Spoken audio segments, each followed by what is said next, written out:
Apocalipse capítulo 2, versículo 18 até o versículo de número 29. Ao anjo da igreja em Tiatira escreve: Estas coisas diz o Filho de Deus, que tem os olhos como chama de fogo e os pés semelhantes ao bronze polido. Conheço as tuas obras, o teu amor, a tua fé, o teu serviço, a tua perseverança e as tuas últimas obras mais numerosas do que as primeiras. Tenho, porém, contra ti o tolerares, que essa mulher, Jezabel, que a si mesma se declara profetiza, não somente ensine, mas ainda seduza os meus servos a praticarem a prostituição e a comerem coisas sacrificadas aos ídolos. Dei-lhe tempo para que se arrependesse. Ela, todavia, não quer arrepender-se da sua prostituição. Eis que a prostro de cama, bem como em grande tribulação os que com ela adulteram, caso não se arrependam das obras que ela incita. Matarei os seus filhos, e todas as igrejas conhecerão que eu sou aquele que sonda mentes e corações, e que vos darei a cada um segundo as vossas obras. Digo, todavia, a vós outros, os demais de Tiatira, a tantos quantos não têm essa doutrina e que não conheceram, como eles dizem, as coisas profundas de Satanás, outra carga não jogarei sobre vós. Então somente conservai o que tendes, até que eu venha. Ao vencedor, que guardar até o fim as minhas obras, eu lhe darei autoridade sobre as nações, e com cetro de ferro as regerá, e as reduzirá a pedaços como se fossem objetos de barro. Assim como também eu recebi de meu Pai, dar-lhe-ei ainda a estrela da manhã. Quem tem ouvidos, ouça o que o Espírito diz às igrejas. Até aqui, até o versículo 29, que o Senhor nos abençoe e que Ele aplique em nossos corações a porção lida da sua santa, da sua bendita palavra. Amém.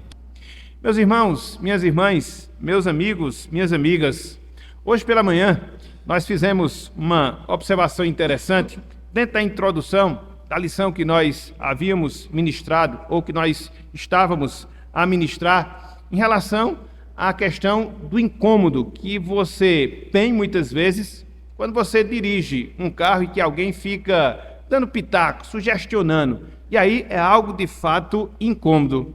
Eu queria chamar a atenção a outro fato dentro dessa nossa palavra introdutória, para que assim seja lançado luz em tudo aquilo que nós iremos abordar com a graça de Deus diante desse texto que está diante de nós. Ou seja, se não há nada mais incômodo de você dirigir com a pessoa sugestionando ao seu lado, nós também podemos dizer que não existe nada mais decepcionante do que você pegar uma goiaba, tentar comê-la e na primeira mordida que você dá nessa goiaba, quando você está a saboreá-la, você perceber não só que tirou um pedaço dela, mas também que tirou a metade de um bicho de goiaba que muitas vezes se faz presente nessa fruta. É decepcionante. É decepcionante. E aí, se não bastasse essa decepção, às vezes, quando isso acontece, ainda surge alguém e chega para você e diz: não se preocupe, bicho de goiaba, goiaba é. Mas não é, muito pelo contrário. Até porque, quando você estuda, sobretudo nessa questão da botânica, você percebe que o bicho da goiaba não está lá aleatoriamente. Não, muito pelo contrário. Antes, há uma mosca que em seu abdômen há um grande canal onde através dele essa mosca ingere as larvas dentro da goiaba que vai produzir aquele bicho, que ele vai crescer, que ele vai se desenvolver, que ele vai se alimentar internamente daquela goiaba. Por fora, você vai enxergar, por fora, você vai observar, não vai haver problema algum. Porém, por dentro, infelizmente, a situação é totalmente contrária. Por que nós usamos essa ilustração do mundo da botânica? Pegando como exemplo aqui a goiaba. Porque essa era, espiritualmente falando, a triste realidade que se dava na igreja de Tiatira. Espiritualmente falando, era a triste realidade que se dava na igreja de Tiatira.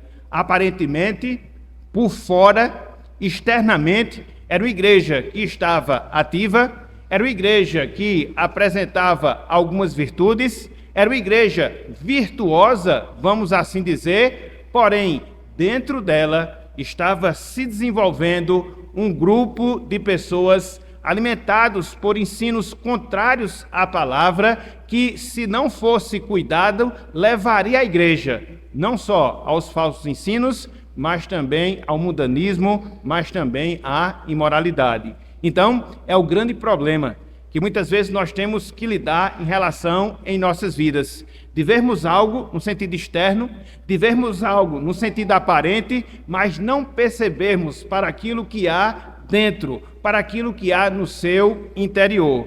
Então, quando nós consideramos essa igreja, essa quarta igreja aqui no Apocalipse, a gente percebe justamente essa peculiaridade, a gente percebe justamente esse detalhe.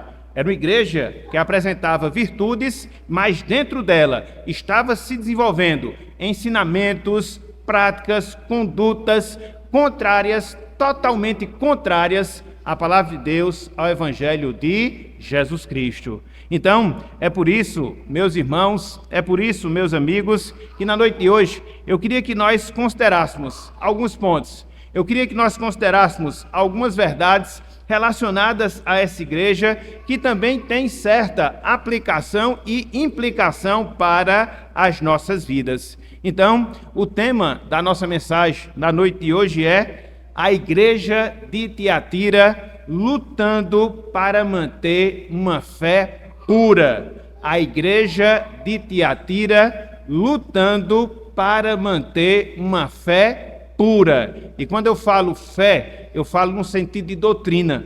Quando eu falo fé, eu falo no sentido de conduta de vida. Então, é o que nós vemos, é o que nós observamos aqui nesse trecho que está diante de nós.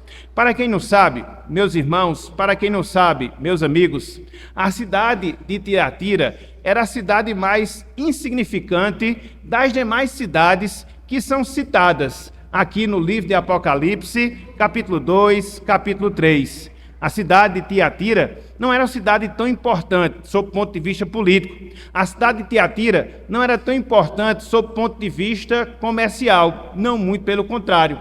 Era uma cidade, vamos assim dizer, militar. Ela se localizava no extremo oriental da Ásia Menor e se via, vamos assim dizer, de porta de entrada de quem vinha da Ásia Maior para a Ásia Menor, consequentemente para a Europa. Então, na cidade de Tiatira, a gente não vê essa importância no sentido político, a gente não vê essa importância no sentido comercial, mas a gente vê essa importância que a cidade tinha no sentido militar. Mas, não obstante ela não ter essa importância no sentido econômico, na cidade de Tiatira existia um certo comércio, variado em sua diversificação. Comércio de lã, comércio de couro, comércio de tinturaria e, consequentemente, cada uma dessas áreas de comercialização havia um sindicato que representava aquela parte específica do comércio daquela cidade.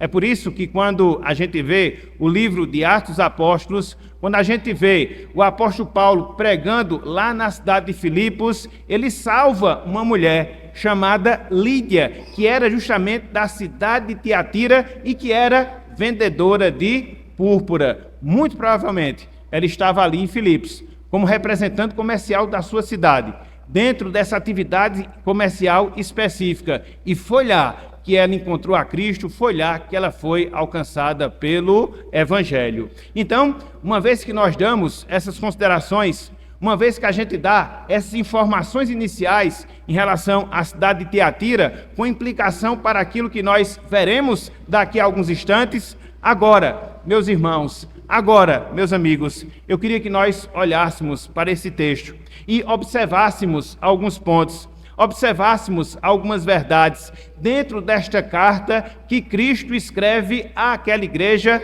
mais ou menos dentro do padrão que nós estamos utilizando nas considerações dessa carta. Então, em primeiro lugar, o primeiro ponto, eu queria chamar a atenção para a apresentação que Cristo faz de si mesmo à igreja na cidade de Tiatira. A apresentação que Cristo faz de si mesmo à igreja em Tiatira. Veja o que nós observamos, veja o que nós encontramos no versículo de número 18. Apocalipse, capítulo 2, versículo de número 18. Diz o seguinte: ao anjo da igreja em Tiatira escreve: estas coisas diz o Filho de Deus, que tem os olhos como chama de fogo e pés semelhantes ao bronze polido. Aqui, meus irmãos, aqui, meus amigos, nós observamos Cristo se apresentando à igreja na cidade de Tiatira de maneira poderosa. É por isso que a gente vê a menção que é feita aos olhos de fogo. É por isso que a gente vê a menção que é feita ao bronze polido, aos pés de bronze polido. Tanto os olhos de fogo, como também o bronze, são sinais na Bíblia de força. São sinais na Bíblia de poder. E é justamente através desta forma que Cristo, o Senhor da igreja, se apresenta à igreja lá na cidade de Tiatira. Não como qualquer pessoa, não como qualquer ser, mas sim como aquele que é poderoso, mas sim como aquele que tem todo o poder. E é interessante, porque essa apresentação que Cristo faz dessa forma, essa apresentação que Cristo faz dessa maneira àquela igreja, ela não foi sem motivo, ela não foi aleatória. Não. Ela está dentro de uma realidade de alguns desafios que aqueles irmãos, infelizmente, estavam sofrendo dentro da realidade em que eles viviam. Não só em termos de cidade, mas, sobretudo, da realidade que viviam em termos de igreja. Então, ao se apresentar para aqueles irmãos dessa forma, ao se apresentar para aqueles irmãos dessa maneira, Cristo quer deixar claro que Ele tem poder, a fim de que aqueles irmãos, diante dos desafios que eles teriam a resolver, pudessem agir nessa confiança, pudessem agir nessa dependência, que eles serviam ao Senhor poderoso, que eles serviam ao Senhor da igreja que tinha todo o poder, que eles serviam àquela pessoa que podia tudo e que podia todas as coisas. E aqui, meus irmãos, e aqui, minhas irmãs, a gente começa a pensar em uma aplicação interessante para as nossas vidas. Ou seja, tomar consciência, ou seja, tomar atento do poder de Cristo faz com que nós sejamos destemidos diante dos desafios, sobretudo dos desafios espirituais que nós temos a enfrentar ao longo da nossa caminhada cristã. Nós veremos daqui a um pouco de tempo alguns desafios que aqueles irmãos enfrentavam. Então, para poder estimulá-los, então, para poder incentivá-los, Cristo se mostra dessa maneira poderosa, a fim de que eles pudessem enfrentar, sim, esses desafios, não confiando em si mesmos, não dependendo do seu próprio poder, mas confiando tão somente no poder de Cristo, no poder do Senhor da igreja. E é assim também, meus irmãos. É dessa forma também, minhas irmãs, que nós devemos agir, que nós devemos proceder diante dos desafios espirituais que muitas vezes se nos apresenta em relação às nossas vidas.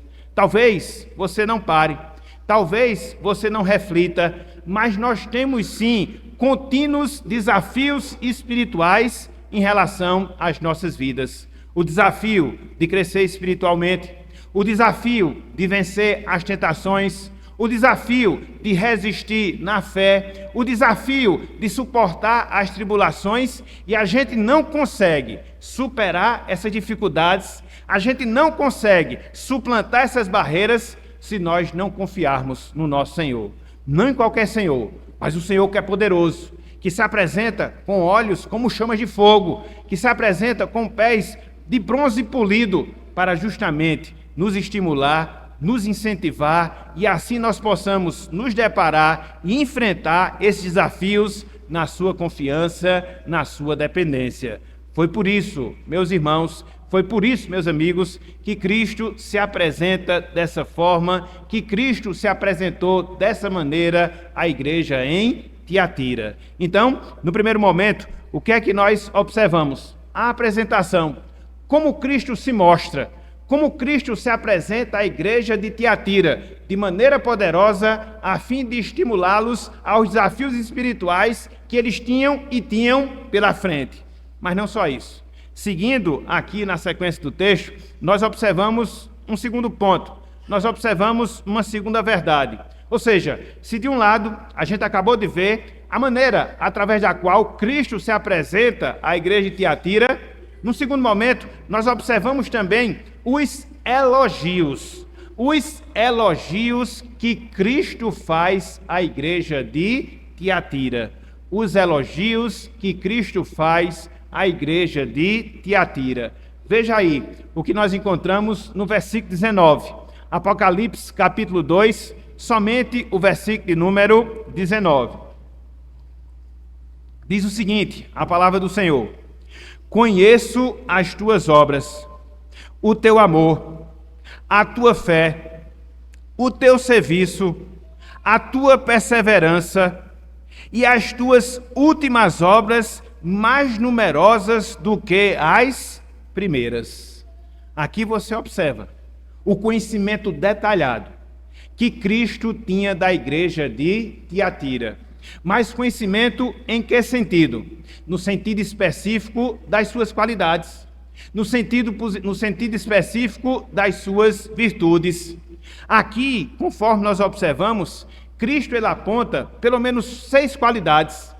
Cristo aponta pelo menos 6 virtudes que eram vistas, que eram observadas, na verdade, que eram constatadas pelo próprio Jesus, relacionadas à igreja de Tiatira. Em primeiro lugar, a igreja de Tiatira era uma igreja operosa. É por isso que Cristo disse: conheço as tuas obras. Muito provavelmente, há dados históricos em relação a isso, que na igreja de Tiatira funcionava não só um orfanato, mas também na igreja de Tiatira funcionava um hospital. Então, os irmãos, eles eram envolvidos nesse trabalho. Os irmãos, eles eram envolvidos nessa obra, vamos assim dizer, de assistência e assistência social aos crentes. É por isso que quando Cristo aqui aparece, é por isso que quando Cristo aqui se revela, ele aponta essa virtude que era notória em relação àquela igreja. Ou seja, era uma igreja operosa. Cristo conhecia as suas obras. Mas não só isso. Cristo também chama a atenção de uma segunda qualidade, de uma segunda virtude, do amor. É por isso que ele fala: conheço o teu amor. Então veja que havia esse sentimento. Veja que havia essa virtude. Amor aqui, não só no sentido a Deus, mas o amor que existia entre os irmãos. E é sim uma qualidade, é sim uma virtude que é vista aqui em relação àqueles irmãos. É interessante porque quando você para aqui nesse ponto, você percebe uma diferenciação entre a igreja de Tiatira e a igreja de Éfeso. Porque a igreja de Tiatira era uma igreja que amava. Já a igreja de Éfeso era uma igreja que havia perdido o primeiro amor. Então veja, eles eram operosos, veja, eles eram amorosos, mas não só isso. A igreja de Tiatira era uma igreja fervorosa no que diz respeito à confiança, no que diz respeito à dependência, no que diz respeito à fé e fé em Deus. É por isso que ele diz, conheço a tua fé. Então, eram irmãos que depositavam sua confiança em Deus. Eram irmãos que dependiam do Senhor. Eram irmãos que esperavam continuamente em Deus, e Cristo conhece também essa virtude em relação àqueles irmãos. Então, eles eram operosos. Então, eles eram amorosos. Então, eles eram fervorosos, mas não só isso, aqueles irmãos, eles trabalhavam na causa do Senhor. Cristo diz, eu conheço o teu serviço. Não era uma igreja inerte, não era uma igreja parada, não era uma igreja imobilizada, não, muito pelo contrário, mas era uma igreja que trabalhava em prol da propagação do Evangelho. Era uma igreja que trabalhava em prol do desenvolvimento da causa do Senhor, e Cristo também tem ciência dessa virtude que caracterizava aqueles irmãos. As obras, a operosidade, o amor, a fé, o serviço e, em quinto lugar, eram os irmãos que eram perseverantes. O texto diz, conheço a tua perseverança. Eram irmãos que eram constantes na fé. Eram irmãos que estavam firmes na palavra. Eram irmãos que estavam firmes no caminho de Deus, no caminho do Senhor. Mas não só isso. Em sexto e último lugar, eram irmãos cuja operosidade ela era crescente. É por isso que Cristo diz, no finalzinho do versículo 19, conheço as tuas obras, mais numerosas do que as primeiras. Às vezes é fácil, meus irmãos. Às vezes é fácil, minhas irmãs, a gente começar com todo o vigor, com toda a disposição na caminhada cristã. Mas vai passando o tempo, a gente vai enfraquecendo. Vai passando o tempo, a gente não vai correspondendo com a mesma intensidade. Já não somos tão assíduos aos trabalhos do Senhor. Já não somos tão fiéis na entrega daquilo que lhe pertence. Já não somos tão dispostos a trabalhar na sua obra, o que antes não acontecia nos nossos primeiros dias de conversão. Com a igreja de Tiatira, não, muito pelo contrário. Na medida em que o tempo passava, eles estavam mais crescentes. Na medida em que o tempo passava, eles estavam mais desenvolvidos nesse sentido espiritual. Então, aqui nós observamos que Cristo ele está atento. Cristo ele está atento às virtudes. Cristo ele está atento às obras. Cristo ele está atento às qualidades da sua igreja aqui na terra. Nada passa despercebido em relação a Jesus Cristo. E aqui, meus irmãos, e aqui, minhas irmãs, fica uma pergunta, cabe uma indagação que nós devemos responder para nós mesmos, enquanto crentes, individualmente falando. Se Cristo fosse nos avaliar enquanto crentes, quais seriam as qualidades, quais seriam as características, quais seriam as virtudes que Cristo enxergaria em nossas vidas? Responda para você mesmo. Então, não só isso, no sentido individual. Se Cristo fosse avaliar a nossa vida comunitária, se Cristo fosse avaliar a nossa vida enquanto igreja, quais seriam também as nossas virtudes? Quais seriam também as nossas qualidades? Quais seriam os pontos positivos que Cristo atentaria em relação às nossas vidas? Essas perguntas, meus irmãos, minhas irmãs, são importantes, porque é a partir da resposta que nós damos a essas perguntas que a gente vai ver a maneira como nós encaramos a vida cristã, se de maneira séria ou não, se de maneira constante ou não, se com envolvimento genuíno ou não. E nós precisamos nos avaliar constantemente, quer seja em nível individual, quer seja em nível coletivo, quais são as nossas virtudes, quais são as nossas qualidades. Até porque, conforme nós observamos aqui nessa passagem, Cristo conhece a todos nós em seus mínimos detalhes. Ele sabe, conforme nós observaremos um pouco mais adiante, ele conhece as nossas mentes, ele conhece os nossos corações, assim como ele conhecia as qualidades da igreja de Tiatira. Então veja, no primeiro momento, você observa a apresentação que Cristo faz à igreja de Tiatira. No segundo momento, você encontra os elogios que Cristo faz à igreja de Tiatira. Mas não só isso. Na sequência do texto, a gente observa a reprovação que Cristo faz contra a igreja de Tiatira. A reprovação que Cristo faz contra a igreja de Tiatira. E aqui nós encontramos o cerne dessa carta. Olha só o que nós encontramos entre os versículos 20 e 21 desse texto que está diante de nós. Reprovações de Cristo à igreja de Tiatira. Ele diz: tenho, porém, veja, contra ti, o tolerares que essa mulher, Jezabel, que a si mesmo se declara profetiza, não somente ensine, mas ainda seduza os meus servos a praticarem a prostituição e a comerem coisas sacrificadas aos ídolos. Versículo 21.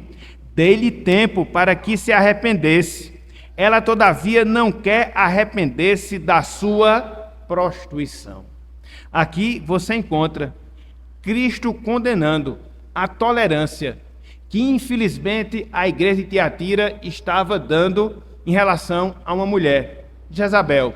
Não só em relação aos seus falsos ensinos, mas a conduta que ela estava seduzindo alguns irmãos que faziam parte daquela igreja. Então veja que Cristo aqui ele faz essa reprovação. Ele faz a reprovação do pecado de tolerância de alguns irmãos, no sentido de absorverem ensinos errados, no sentido de praticarem coisas erradas sob influência dessa pessoa, a que ele chama de Jezabel. Conforme todos nós sabemos, Jezabel é um personagem do Antigo Testamento. Era a esposa de Acabe, rei de Israel. Ela era uma princesa fenícia que acabou introduzindo o culto a Baal lá no Antigo Testamento. Daí os desafios que o profeta Elias teve em relação a ela. Então, conforme nós temos aqui nessa passagem, essa Jezabel aqui representava uma pessoa, representava aqui uma mulher que estava influenciando parte daquela igreja, ou pegando a nossa ilustração inicial, estava bichando parte daquela igreja, não só por causa dos seus ensinos pervertidos, mas pelo fato também dela estar induzindo ao pecado alguns daqueles irmãos. E aí, a pergunta que se faz, e aí a pergunta que se coloca nesse momento, mas como era isso, especificamente falando? Não sei se vocês estão lembrados, mas na nossa palavra inicial, nós dissemos que na cidade de Tiatira havia vários sindicatos, havia vários grêmios, literalmente falando, que representava algumas atividades comerciais da cidade. A atividade do lã, a atividade da tintura, a atividade dos bronzes, e esses sindicatos, que eram compostos por comerciantes, eles se reuniam dentro daquilo que eles trabalhavam em suas respectivas áreas. Mas eles se reuniam também não só para tratar coisas relacionadas ao seu respectivo comércio, mas eles se juntavam para praticar bebedeiras, eles se juntavam para praticar idolatria, eles se juntavam para praticar licenciosidade dentro daquele contexto de sindicato, de grêmio, nos quais eles viviam.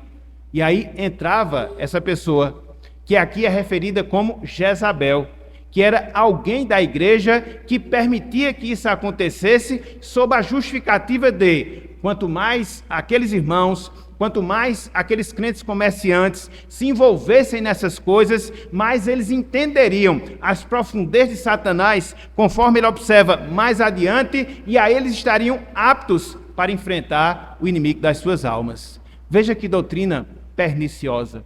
Veja que ensinamento contrário às Escrituras. Veja que postura que induzia naturalmente o erro. E infelizmente é esta a situação negativa na qual se encontrava aquela igreja. E por isso Cristo aqui a reprova. Vocês estão tolerando a ação dessa mulher, dessa falsa ensinadora, dessa profetisa que está desencaminhando alguns da igreja no caminho da idolatria, no caminho do paganismo, no caminho do mundanismo, desencaminhando assim os servos e as servas do Senhor. Então, é aqui que Cristo faz a sua reprovação. E aqui nós observamos, meus irmãos, minhas irmãs, uma lição que deve ser atentada para nós ao longo da nossa vida enquanto igreja. Que lição? O cuidado que nós devemos ter com a introdução de falsos ensinos que muitas vezes eles se disseminam não fora, mas falsos ensinos que às vezes se disseminam dentro da igreja. Veja que, diferentemente da igreja de Pérgamo, não havia uma perseguição externa em relação à igreja de Tiatira. Veja que, em relação à igreja de Éfeso, também não havia essa perseguição externa. O problema da igreja de Tiatira era interno. Era essa permissividade, era essa tolerância, eram esses falsos ensinos que estavam, assim, produzindo danos em relação àquela igreja. Não só de desviar-se da verdade, mas também de se praticar coisas que estavam totalmente fora da verdade. E aqui, repito, é o nosso desafio.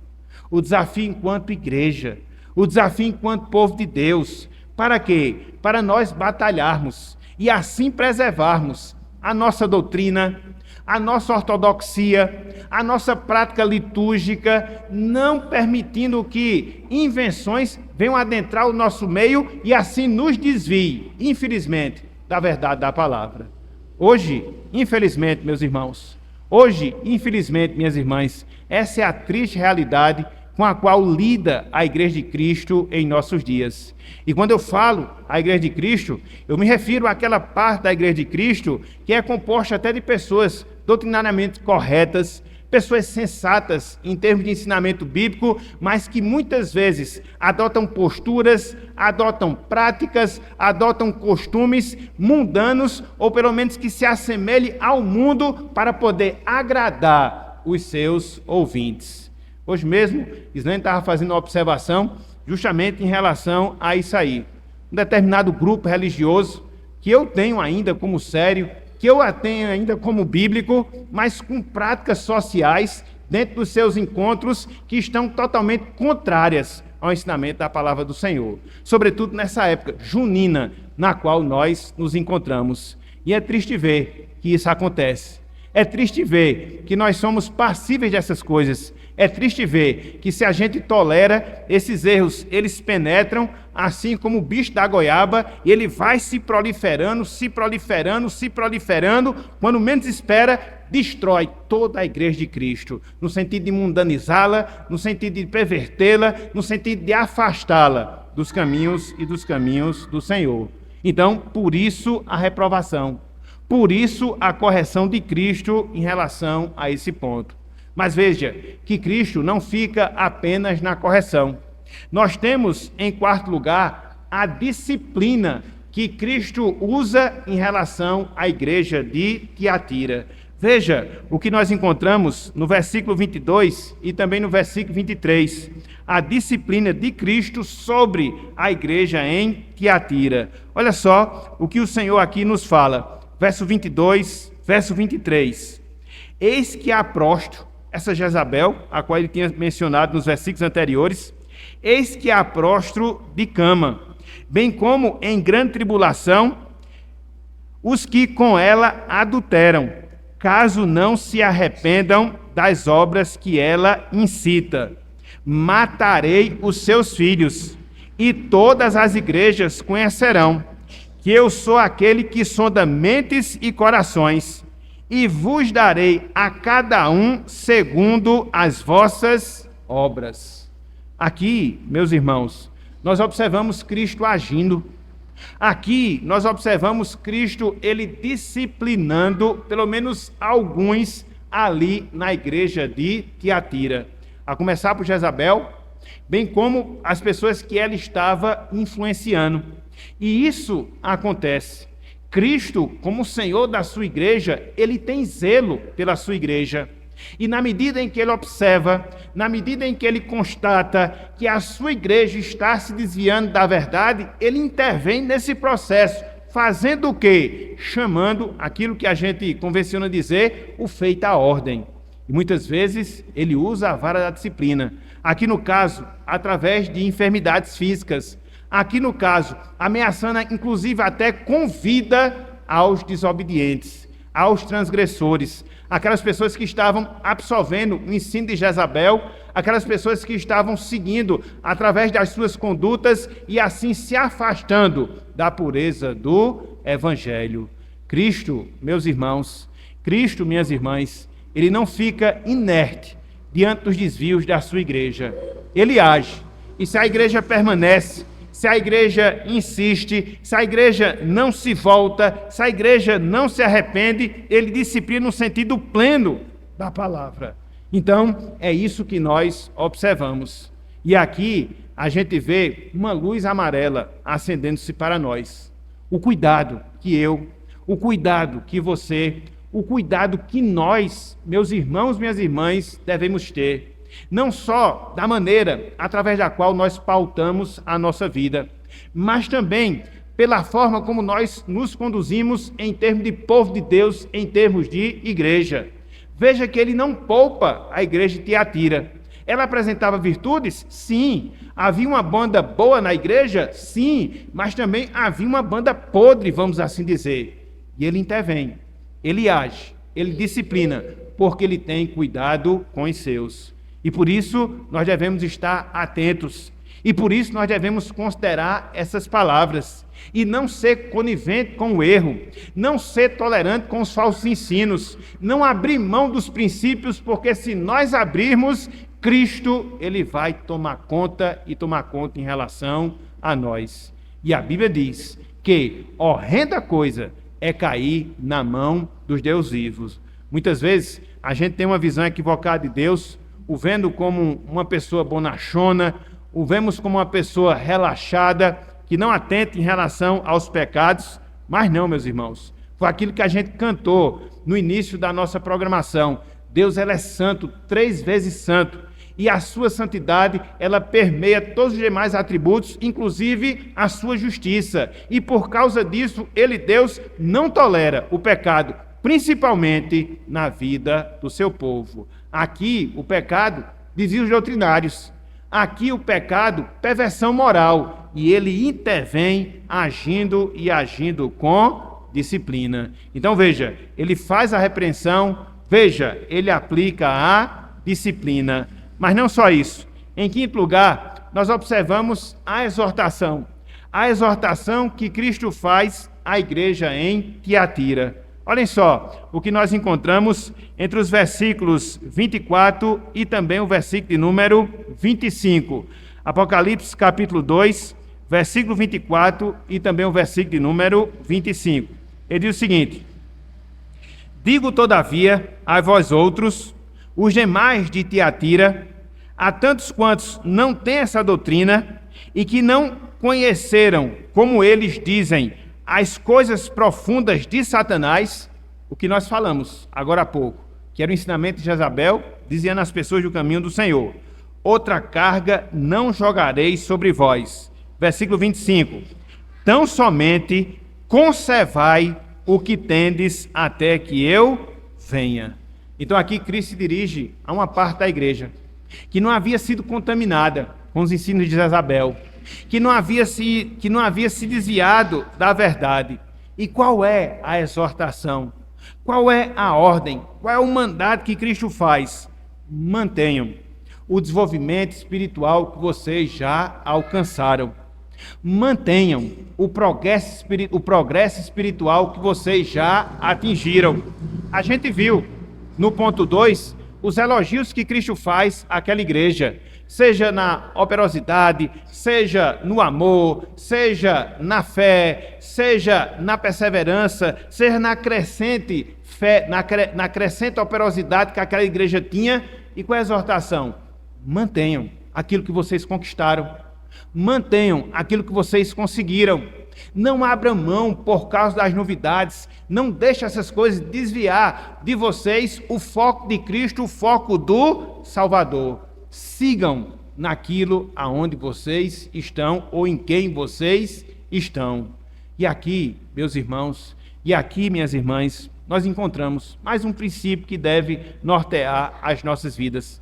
Que princípio? A necessidade que nós temos da nossa constância espiritual e o cuidado que nós devemos ter para nós não retroagirmos, não retornarmos, não voltarmos atrás na nossa caminhada cristã. Às vezes acontece isso. Às vezes a gente começa bem a nossa maratona da fé.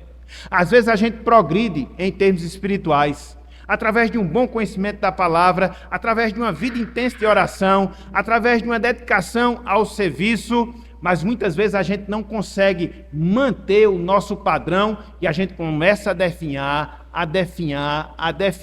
Quando menos espera, nós estamos sendo tal qual uma pessoa mundana. Isso é possível, infelizmente isso é possível. E se você analisar, e se você puxar pela sua memória, você vai ver inúmeros casos de pessoas que em um dado momento apresentaram uma crescente em termos espirituais, pessoas que estavam envolvidas na obra, mas aí elas vão diminuindo a intensidade, elas vão parando, elas vão estagnando, elas não vão mantendo aquilo que conseguiram. E aí a tendência é retornar para trás. Tenhamos cuidado, meus irmãos. Tenhamos cuidado, minhas irmãs. A nossa vida espiritual é algo muito importante.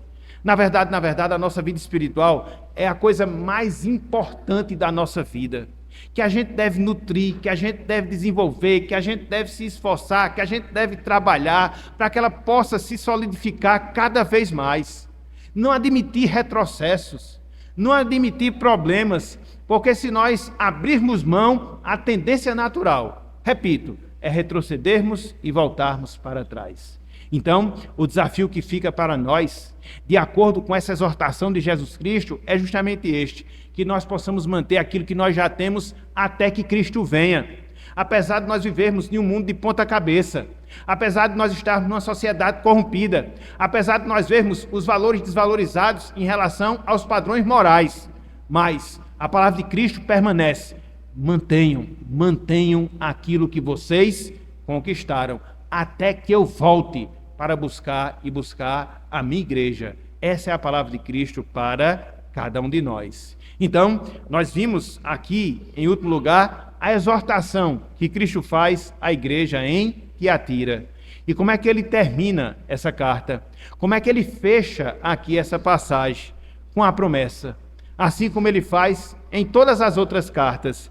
E a gente observa a promessa que Cristo faz à igreja em Tiatira, entre os versículos 26 e também o versículo de número 29. Olhem só o que nos diz a palavra, olhem só o que nos diz aqui o texto sagrado. Verso 26 diz o seguinte: ao vencedor, veja, que guardar até o fim as minhas obras, eu lhe darei autoridade sobre as nações, e com cetro de ferro as regerá, e as reduzirá a pedaços como se fossem objetos de barro. Assim como também eu recebi de meu Pai, dar-lhe-ei ainda a estrela da manhã. Quem tem ouvidos, ouça o que o Espírito diz às igrejas. Cristo, meus irmãos, Cristo, minhas irmãs, faz pelo menos duas promessas àqueles irmãos. A primeira promessa, de dar autoridade sobre as nações. A segunda promessa, de dar a estrela da alva. O que é que significa na prática? O que é que significa de verdade? Cristo, ele promete, em primeiro lugar, domínio. Cristo promete, em segundo lugar, a sua própria presença na vida daqueles irmãos. É aquilo que nós estávamos falando. Muitos dos irmãos que faziam parte da igreja de Tiatira participavam desses sindicatos, desses grêmios que representavam categorias comerciais que faziam parte daquela cidade. E aí, dentro daquela realidade, para que eles pudessem comercializar, para que eles pudessem ter vida econômica, eles eram seduzidos a se submeter àquelas práticas idólatras, aquelas práticas perniciosas, aquelas práticas pagãs. E por isso a necessidade deles resistirem e não abrir mão dos princípios para não se encaminharem por esse mau caminho. E uma vez que eles perseverassem, uma vez que eles fossem fiéis a Cristo, uma vez que eles fossem dedicados ao Senhor, Cristo os recompensaria com um domínio sobre as nações. Eles perderiam em termos de status, eles perderiam em termos de comércio, eles perderiam em termos de empreendimento, mas eles ganhariam muito mais em termos espirituais. No futuro, quando Cristo der o domínio das nações à sua igreja, como de fato acontecerá na consumação de todas as coisas. Então Cristo nos oferece o melhor, se nós formos fiéis. Cristo nos oferece o melhor, se nós formos zelosos e dedicados a Ele, assim como Ele exige aqui aos irmãos que faziam parte da igreja em Tiatira. Mas não só o domínio das nações. Cristo aqui promete àqueles irmãos a sua própria presença, a estrela da manhã, porque um pouco mais adiante, Cristo ele é descrito como a nossa estrela da manhã. Observe que aqueles irmãos estavam sendo tentados a conhecerem as profundezas de Satanás através daquelas práticas idólatras, através daquelas práticas perniciosas. Contudo, se eles resistissem, mantivessem a fé, zelo, dedicação ao Senhor, eles teriam a presença do próprio Cristo em suas vidas. E é assim, meus irmãos, que Deus faz. Ele sempre nos promete o melhor, quando a gente opta por Ele, quando a gente o prioriza em detrimento das demais coisas que são passageiras e que não têm valor em si mesmas. Então, esse é o presente, essa também é a dádiva, esse é o benefício que nos aguarda na eternidade. Dominar sobre os povos, dominar sobre as nações, sendo regidos pelo Senhor dos Senhores, que é o próprio Jesus Cristo. Essa é a promessa que Deus nos faz de ter o próprio Cristo como presente nas nossas vidas para todo sempre. Então, vale a pena manter uma fé pura, vale a pena manter uma fé verdadeira, não só em termos de doutrina, mas também em termos de prática, e assim poder nos desencilhar cada vez mais do mundanismo e sermos uma igreja fiel, genuína, pura da pessoa de Jesus Cristo. Isto é o que ele, Cristo, requer.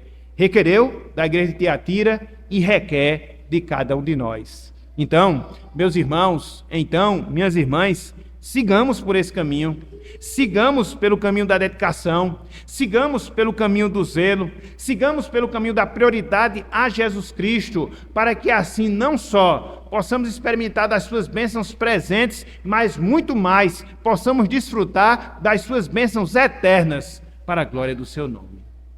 Que Deus ele nos abençoe enquanto igreja, para que esse venha a ser o nosso propósito, para que essa venha a ser a nossa luta, para que esse venha a ser o nosso objetivo, sobretudo em um mundo tumultuado no qual nós vivemos, teologicamente falando, doutrinariamente falando, liturgicamente falando, onde muitas vezes a igreja de Cristo se assemelha ao mundo, onde a gente não vê muita diferença e muitas vezes nós somos tentados, na verdade nós somos enganados para seguir nesse caminho, abrindo mão dos nossos valores, dos nossos princípios. Não jamais, meus irmãos. Sejamos perseverantes para a glória do Senhor. E se porventura há entre nós pessoas não salvas ainda, que você possa considerar, meu amigo, que você possa considerar, minha amiga, a necessidade que você tem de ter esse Jesus Cristo na sua vida. Esse Jesus Cristo que, conforme nós falamos, se apresenta com olhos como que chamas de fogo. Esse Jesus Cristo que tem os seus pés polidos como de bronze. Esse Jesus Cristo poderoso. Para quê? Para que você possa entregar a sua vida a Ele, para que você possa clamar pela graça dele e o seu poder possa operar no teu coração, transformar a sua vida, lhe regenerar e lhe fazer uma nova criatura em Cristo Jesus. Somente Cristo pode fazer isso com você. Você não consegue se mudar, ninguém consegue lhe mudar, mas Cristo, com o seu poder, com certeza tem capacidade para fazer isso. Para tanto, você deve se humilhar na sua presença. Para tanto, você deve se humilhar perante o Senhor, reconhecer a sua pequenez, a sua fragilidade, a sua dependência e hoje mesmo entregar a sua vida a Cristo, para que assim, uma vez que você siga nesse caminho, uma vez que você siga no caminho da pureza, em termos de ensino, em termos de prática, assim como Cristo prometeu, você possa dominar sobre as nações e ter o próprio Cristo no seu coração para todo sempre. Amém. Que Deus nos abençoe e que Ele aplique a sua santa palavra em nossos corações. Amém.